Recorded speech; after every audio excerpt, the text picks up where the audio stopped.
معافی۔ جب حضرت ابوذر رضی اللہ تعالیٰ عنہ نے حضرت بلال کو کہا، اے کالی کلوٹی ماں کے بیٹے، اب تو بھی میری غلطیاں نکالے گا؟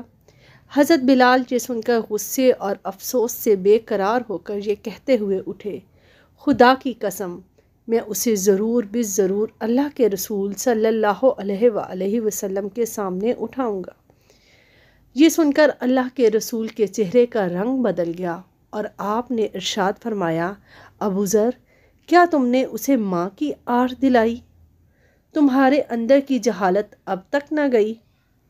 اتنا سننا تھا کہ حضرت ابوذر یہ کہتے ہوئے رونے لگے، یا رسول اللہ، میرے لیے دعائے مغفرت کر دیجئے، اور پھر روتے ہوئے مسجد سے نکلے۔ باہر آ کر اپنا رخسار مٹی پر رکھ دیا اور حضرت بلال سے مخاطب ہو کر کہنے لگے، بلال، جب تک تم میرے رخسار کو اپنے پاؤں سے نہ روندو گے، میں اسے مٹی سے نہ اٹھاؤں گا۔ یقیناً تم معزز و محترم ہو اور میں ذلیل و خوار۔